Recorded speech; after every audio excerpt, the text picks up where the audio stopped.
السلام علیکم ورحمت الله وبرکاته ومغفرته. یو محترم پوښتنه کړې ده چې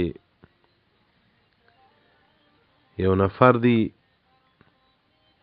هغه وایي چې زما پلار ته الله جل جلاله که زما نیکه ته داسې کرامات ورکړي وو چې دیوال به ورسره کړی دی. د شریعت د نظر څخه دا خبرې څنګه دي؟ حقیقت طریقې نه لري. محترمه ډېر مې زړه درد وکړي. دا د طریقت شان موږ ته ولې په سترګو کې ناولده معلومېږي. په هر لچکي وو، په هر چالاکي وو، په هر غار، په هر بیداري باندې که عوام یې که علما یې ننوتلو. دغه یو طریقت ته نه عالم مخه کوي نه عوام مخه کوي.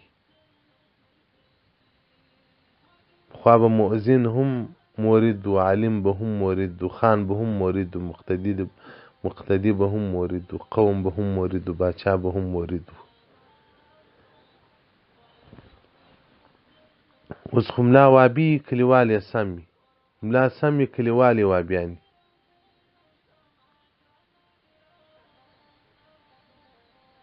دا ولې زموږ په جامعه کې دا طریقت دومره خوار او دومره بې قدره او دومره بې اهمیته سو؟ وجه هم دا ده چې علما کرامو د دې څخه مخ واړاوه. هغه لږ طریقت چې نه اهلو ته په لاس ورغلی هغو نه باره داسې چمونه کې وکول چې دغه اصلي حقیقت چهره یې ور وشرمولی ده خلکو په سترګو کې. حقیقت دا هم د کفارو یو سازش دی چې علما ځینو لرې کړو، عوام یې ور ایله کړل.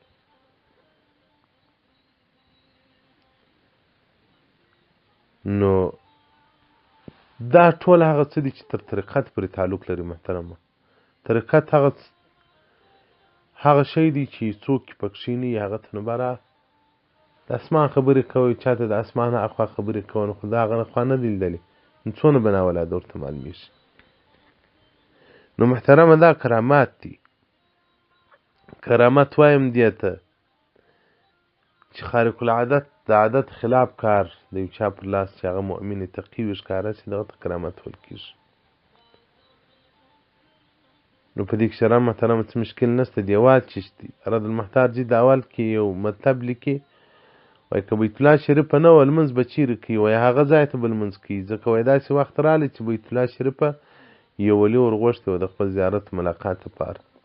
دا خبرې نو اوس ته په خلکو باندې منه برادستي وایي دیوبندي ځای په خبرې بیانوي، ځکه خدای دلته د دغه پند او د دغه علم سره اشنا نه دی.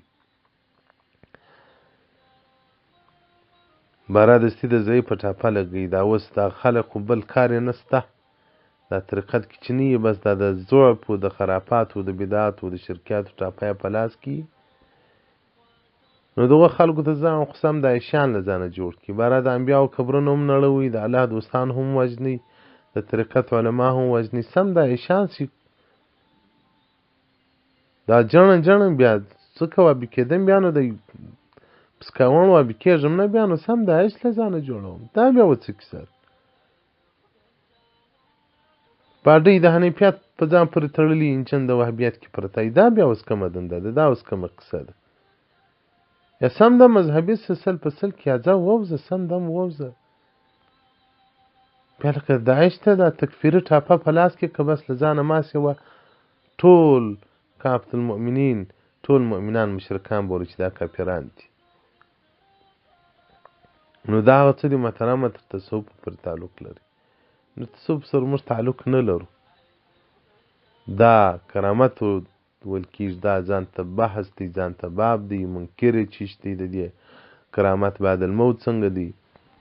دیوال چیشتی غرونه له خلکو سره کللي دي، ته وا دیوال.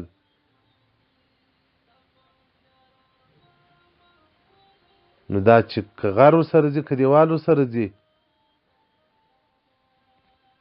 دا دغه ولی یا دغه د الله دوست دا په ښه ځواني نه کوي، تر ده به ډېر ښه ځوانان ګرځي. دا د داس په زور نه کېږي، دا تر ده به ډېر پهلوانان ګرځي. دا چې کېږي چې دی الله ته محبوب دی، الله جل جلاله دغه امتیاز درته ورکړی دی، دغه ښه والی ورکړی دی. دغه ناز یې ورکړی دی. نو اصل کې کرامت علما کرام وایي دا حیض الرجال دی. دا کرامت دا مرتبه د کمال نه ده، دا د ولایت اوله مرتبه دی. سړی ولي کېږي، د الله دوست کېږي، دا ته څه کرامات ښکاره شي، بعد کې بیا بیرته ورکېږي. اصل کرامت د انسان دپاره دا ده چې سلیروس کانټې د خپل زړه د الله جل جلاله له ذکر څخه غافل نه شي. نو محترمه معجزات الانبیاء و کرامات الاولیاء و صحابه صفحه 15 بیا تر 15 پورې چې دا یو مستقل کتاب دی، 433 صفحې پر دغه باندې بحث کړی دی. شیخ محمود المصری ابو عمار جوړ کړی دی. معجزات الانبیاء یو مستقل کتاب دی، مکتبة الصفا چاپ دی. نو محترمه پر دا به انشاءالله الرحمن بیا موږ مفصل بحث وکړو. نو په دغه کیسو کې شک مه در پیدا کوئ. داسې د یو شیخ کامل مریدان سئ، مرا به دغه وایرس په ټول در څه ووځي. والسلام علیکم ورحمة الله وبرکاته.